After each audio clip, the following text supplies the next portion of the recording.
welcome to the SAS Revolution Show. Andy Byrne, founder and CEO of Clari. Welcome, Andy. Thank you, Alex. Great to be here. Great to have you on the podcast for the first time. It looks like the office is empty. Are you self-isolating everybody from Clari working from home? Yeah, self-isolating, and actually this is a mirage. This is the Zoom background, of which we have many, and so we're at home and hunkered down, but still business as usual. It's a little different, but we're still cranking. Yeah, we did our first, we're obviously working from home at the moment, and we did our first virtual happy hour last Friday, and all the team were pulling out all the stops with the virtual backgrounds. And then when I went to have a go, because I've never done it before, my Mac gave me the sad news that I hadn't been updated to the latest software, so I couldn't do anything, and I was there with my plain old background. But I'll get that updated at some point. But yeah, definitely recommend the updates for sure, because it's super fun. Yeah, good stuff. Well, Andy, for those that don't know you, tell us who's Andy Byrne. Yeah, sure. Well, first of all, Alex, thank you so much for having me on your podcast. Great to be here. A little bit about Andy Byrne. So I am a California product. So I'm born and raised in the Bay Area. My mother, her background, and she was a guitar teacher. My father was a Naval Academy graduate. So he was based out in a naval base over here in the Bay Area before Silicon Valley was Silicon Valley. So I've seen the Silicon Valley grow up from just orchards to what feels like one of the most important areas of the economy. And I've just been very fortunate to be a beneficiary of that, living here all my life. And as I understand, you've started 4 businesses, so grown 4 businesses. I think 3 to exit. Is Clari the 4th, right? Yes, correct. Yep. So you're also a serial entrepreneur. Why do you think that is? Well, my wife tells me I'm a glutton. I'm a glutton for punishment. But my view of it is that I like to distill down why I do what I do into one sentence, and that is, I really love creating something from nothing. So there's something super powerful about, you don't have an idea, you have an idea. You don't have a prototype, you have a prototype. You don't have customers, you have customers. And this idea that you're building this entity that is now producing value to many, many people, many, many organizations, and is producing really powerful cash flow for investors that leads to incredible outcome and making an impact on people's lives.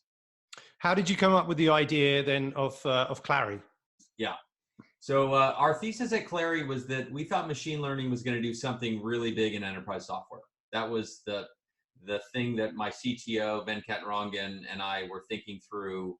Our previous venture that we had started back in 2004 was a company that was doing machine learning and natural language processing across large volumes of data. And that company was called Clearwell. We were doing it for a different set of use cases. We were helping people rapidly respond to litigation issues or securities investigations. So the software would figure out who sent what to whom when, key topics, key discussions, key files, key people in a case that allowed people to rapidly understand their exposure, whether it's an SEC investigation, the Serious Fraud Office, the SFA, and we use that to allow them to speed up the process of understanding their exposure. So that company, we grew to 100 million in ARR, and then we were acquired by Symantec in June of 2011. So we started Clari out of that work that we had done in sort of late 2012, early 2013, because my CTO thought, hey, artificial intelligence is being utilized really across just a handful of large consumer companies: Facebook, Netflix, Amazon, Google. And it had yet to be thought through about the power of AI in enterprise software, which is a $350 billion market. So we took that thesis to Sequoia Capital, who's our largest shareholder. They led our Series A. It's our 4th company we've been involved with Sequoia. They liked the thesis. They like the market opportunity, a big addressable market, and they like the idea that there are current incumbents, whether it's SAP, Salesforce, Microsoft, Oracle, that are sitting on legacy architectures that are not really designed from the ground up to service AI to customers. So that's how we got Clari started. And just so you mentioned it's Sequoia-backed. Can you share any information in terms of how much you've raised, how many people are working at Clari now, a bit of data around that? Yeah, sure. Happy to. So, yeah, so Sequoia led the A, Bain Capital led my B, my Series B. Tenaya Capital, which is a well-known company both on both coasts, both in Boston and the Silicon Valley, led our Series C. We, just a few months back, recently raised our Series D of 60 million. That was led by two great firms, Sapphire Ventures and Madrona Venture Group, of which that brings our total capital raised to 135 million. We currently have roughly 250 employees, and still scaling out the company.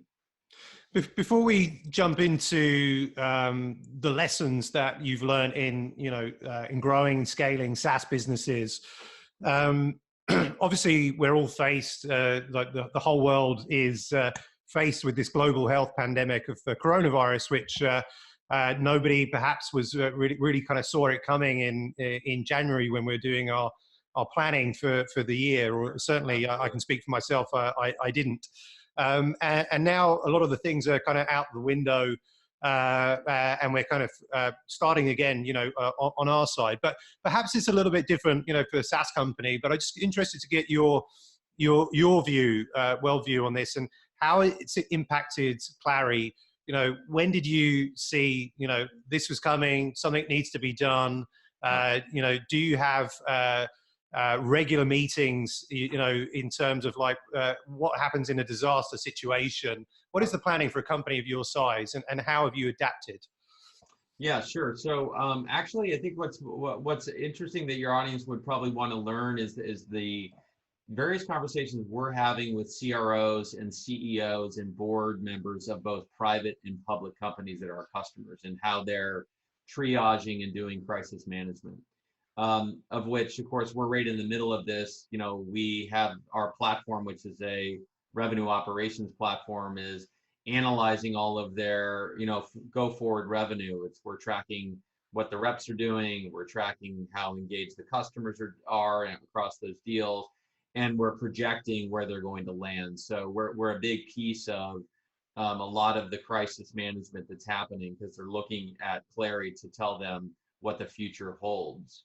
In those conversations, what we have found over the course of the last probably 2 to 3 weeks is that I've distilled it down into one theme, is that our customers are looking to have revenue confidence. It's less about growth, Alex, and it's more about where are we going to land, not just current quarter, not just next quarter, but what do the next 12 months look like?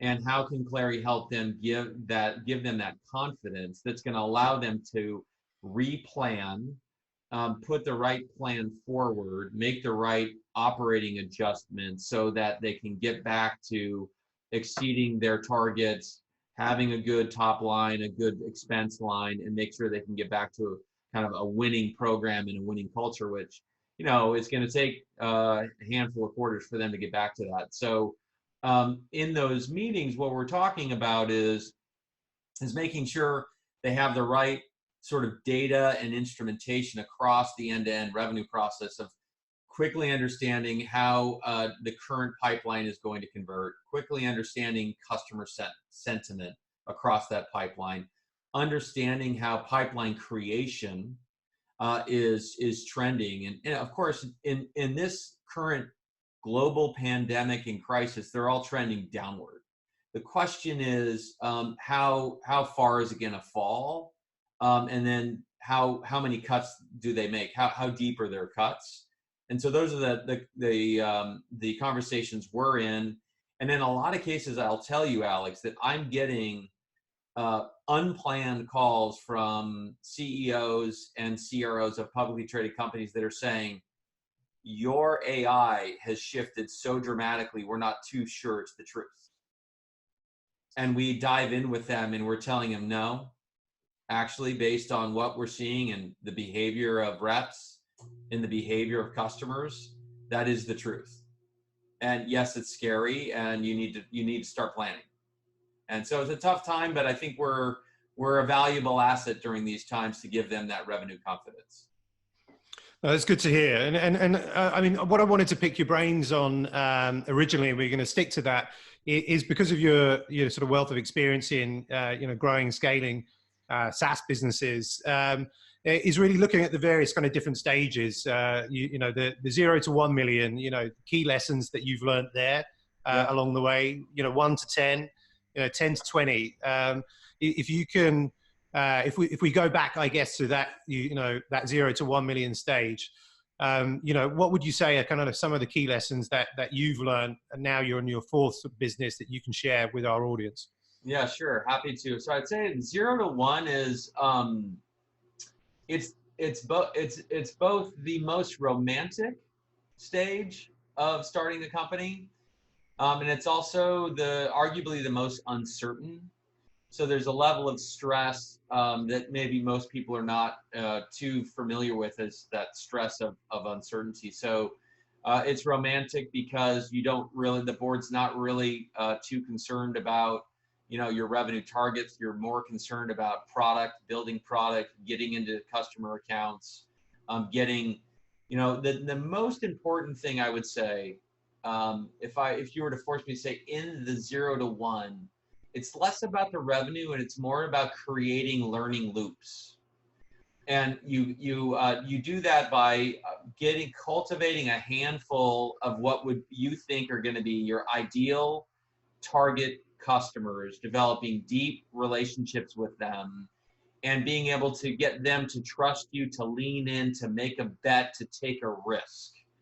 How do you do that? Well, you do that by first and foremost having, using your board or your relationships to get you into the accounts. Secondly, is you have to start to show a vision where those accounts believe in that vision and it aligns with some sort of significant pain that they're dealing with, that they think that you can address, because you don't have a real functioning product at this point. It also then requires you to make sure that the customers you're talking to, Alex, that they fit a level of early adopter profile and not a laggard profile in adopting technology. So you have to make sure they're risk-oriented, not just the company, but the individual that you're speaking with. They're willing to take risks, both in terms of bringing new tech in and also putting their reputation at risk. So that's number one. How do you then get momentum to where they would want to actually deploy the product and actually start to buy the product is the next question.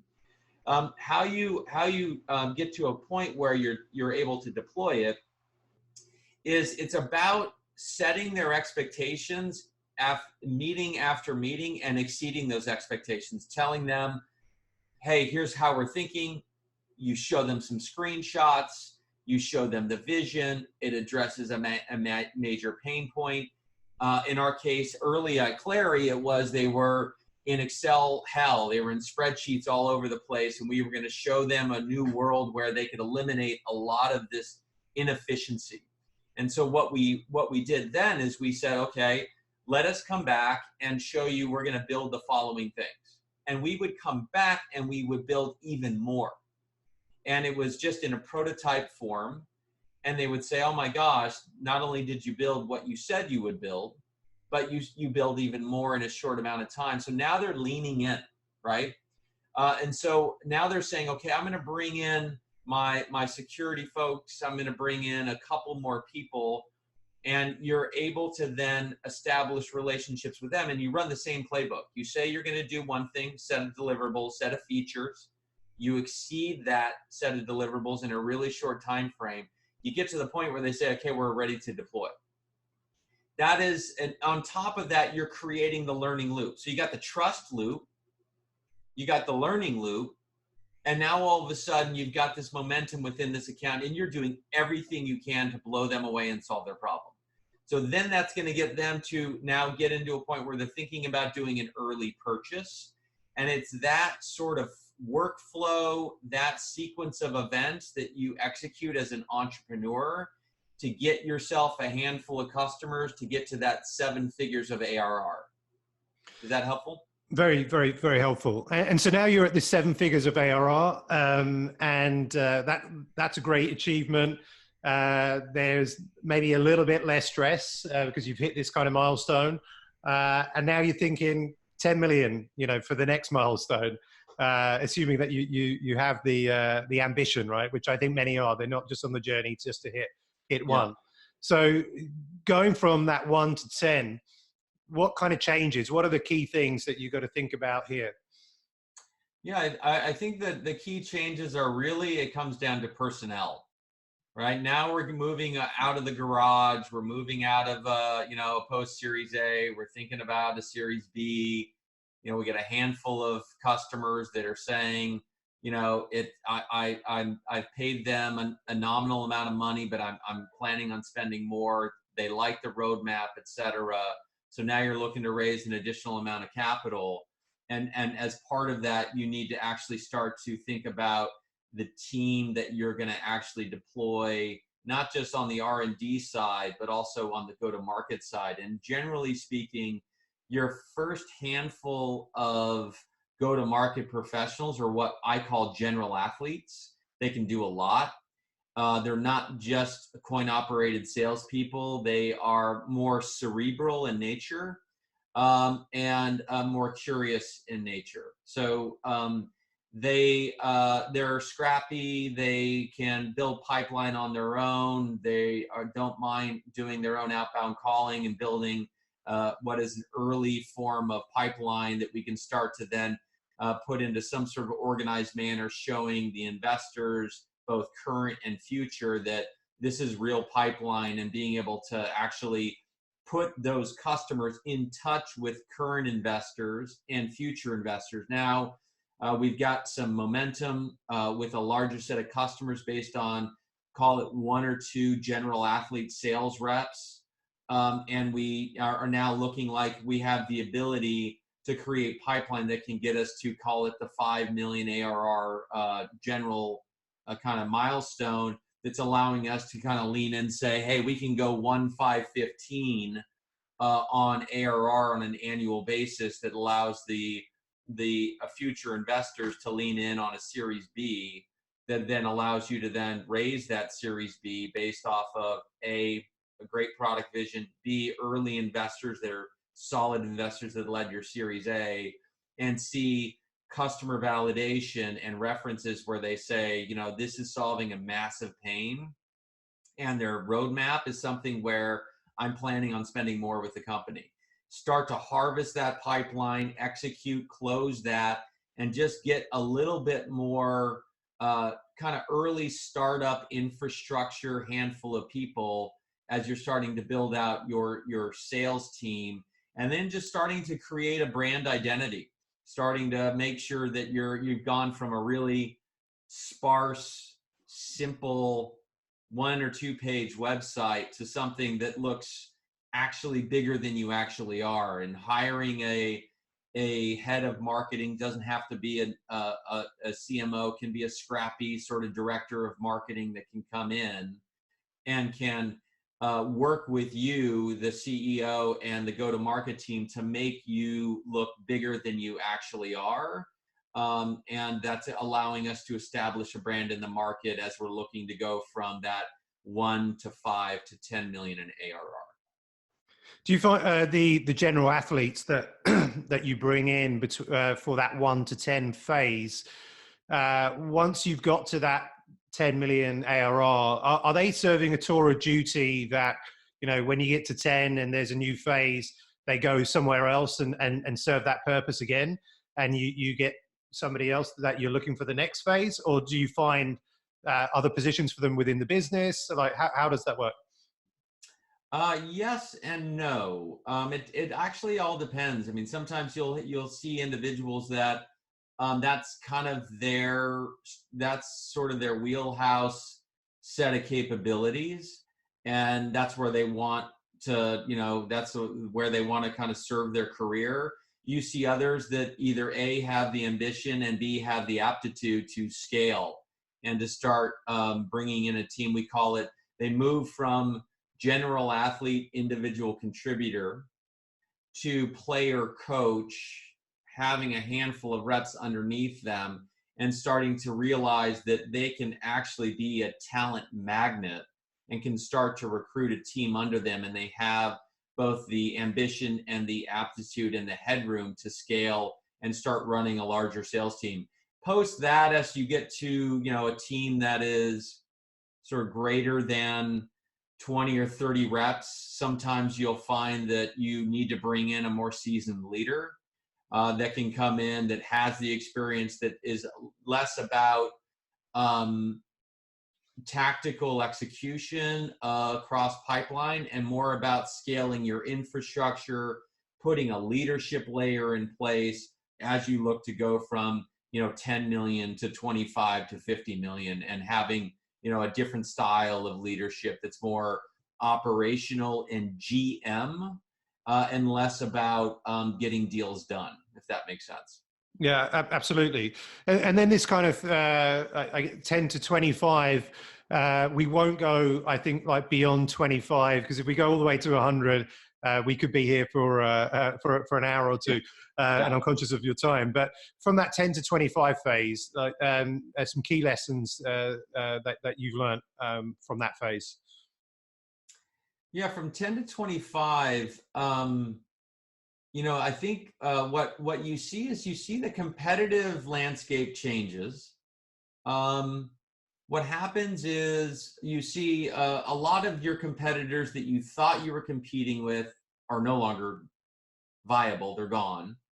And then there's a new set of players that you're competing with that are either trying to fast follow you, or there's a handful of larger incumbents that are saying, maybe we should start paying attention and competing against this younger company that's on a fairly high growth curve. So I think the competitive landscape becomes very interesting, and how to navigate that competitive landscape through, your product execution, the roadmap that you're thinking through, and your go-to-market and brand execution, and being able to kind of build a more significant presence. So I think the competitive landscape becomes very interesting, and you have to be very thoughtful about how you're playing in it and the chess pieces that you're going to move across the board. In our case, and in the case of Clari, a few years back when we went through that, moving from 10 to 25, for us, one of the things that we realized is that our customers were saying that there's so much more that we can be doing for them. And what we called, we had this platform that was what we called a predictive sales management solution. We were delivering a revenue operations platform that was analyzing all of the data within a CRM. It would analyze what reps are doing. It would then start to analyze all this signal outside of the CRM. So we were looking at Exchange and Gmail and Office 365 data. We were starting to analyze Marketo and Pardot and HubSpot data, analyzing a myriad of other signal that's sort of marketing and buyer intent data. And what we were doing is we were creating a new interface that allowed sales teams to close their deals faster, allowed managers to drive more revenue, and allowed executives to boost forecast accuracy. Those three constituents, I called it the golden triangle. And for us, what was interesting is that our product footprint started to organically just expand within the account. And I feel like this is going back to creating these learning loops and make sure you're constantly bridging some sort of learning bridge. And what we learned is that customers were, we'd sell a 500 user license and you'd see 600, 700 people starting to use the product.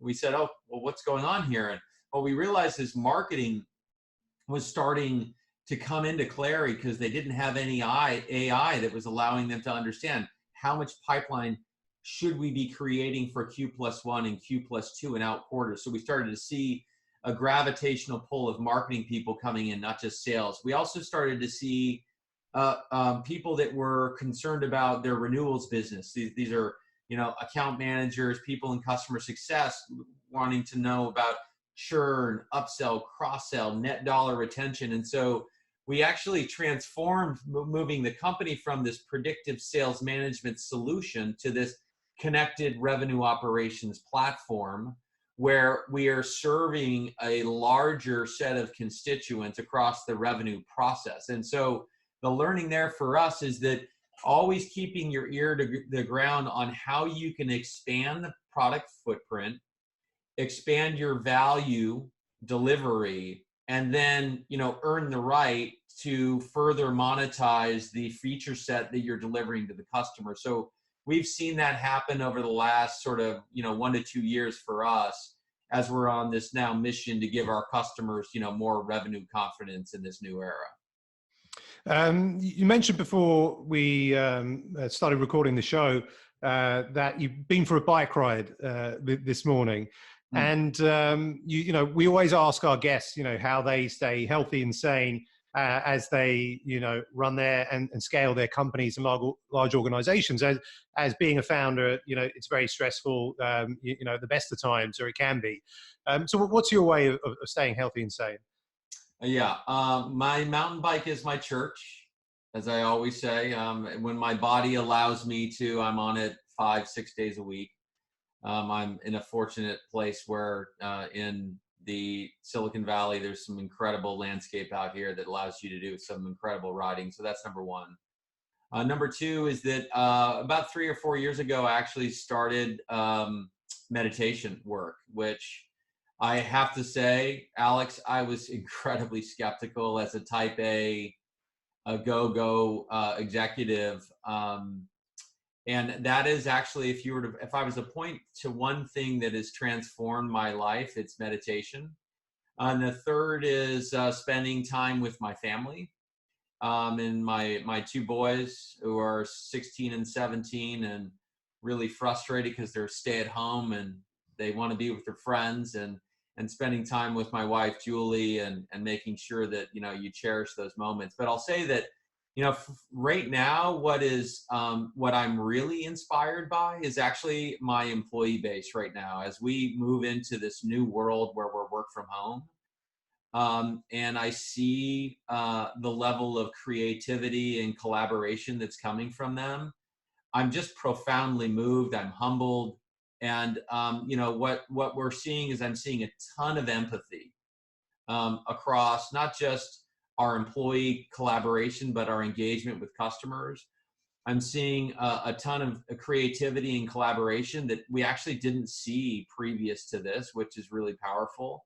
And that to me is what I think is very profound, and I'm really excited about it. It's what gets me up, is to see the new things that our employees are creating in this new world. Yeah, I mean, I echo that from our side as well, just to see how I guess we're all moved to remote work. We're all facing this kind of uncertain times, but the level of creativity, the human spirit, of how high it is, within our business, but also what we're seeing outside, and just the creativity, the fun, the humor, in everything. That's the human spirit is an amazing thing, and it will get us through this. I mean, not on its own, but it will certainly help us through it. And that's fantastic to see. Do you use any particular app for meditation, or is this something that you do app free? I do actually. Every morning for 10 minutes, I'm using the Calm app. Okay. Which I highly recommend. It's been great. So if anybody wants to try that, you should definitely try that. So it's a fantastic app, and I agree with you, Alex. I do think that my closing comment on this particular subject is that in this crazy world that we're in, just being able to cherish what you have and realize how lucky we all are. And then figuring out, okay, what are the small victories that you can have for you, for your team, that allows you to have, reduce the cortisol levels, increase the dopamine, the serotonin levels, and oxytocin, and be able to then also look at how can we as a society, as an individual, as a company, Clari, what we're puzzling through next is how can we help? What can we do from home? What can we do across our communities to help, get through this tough time that we're in? But you're right, we'll get through it. If you look at, human society, I'm a big fan of, the entrepreneurial DNA in our blood and the creativity that we'll see. Yes, there'll be a lot of mistakes made across, a lot of different regions and governments and all that good stuff, but I'm convinced we'll get through this to the other side. It's just a cycle. Yeah, likewise, and wise words there. And just finally, you'll be joining us to speak at SAS Doc Remote on June the 10th or 11th. It's running on both days. We'll work out the exact date. Perhaps a little bit early, and I'm putting you on the spot there. But have you thought about what you might be speaking about at our first virtual conference? Yeah, I think I'll the early indicators of content that I think the audience might be interested in is really just telling people what the boards and the CROs and CEOs are telling me and what the go forward journey looks like. And it's really around giving them that confidence around their revenue process, because the sooner they can get that revenue confidence and what does that mean, and walking through making sure your viewers, your audience understands what they need to be doing differently, what sort of instrumentation do they need across their revenue process to plan right, to execute correctly, to be in a position, right? And this is what my board is telling me, be in a position to, when we get through this cycle, and we will, Alex, to be in a position to hit the accelerator, right? And get in your entire team, your go-to-market, your planning, your cash flow, your spend, everything in a good spot so you can be ahead of the pack once we come out of this turn. Well, it sounds super interesting. I'm delighted that you'll be joining us for SAS Doc Remote. Really appreciate that. And with that, Andy Byrne, CEO of Clari, thanks so much for being a great guest on the SAS Revolution show today. Thank you, Alex. Thank you so much for what you're doing. Great to be a part of it.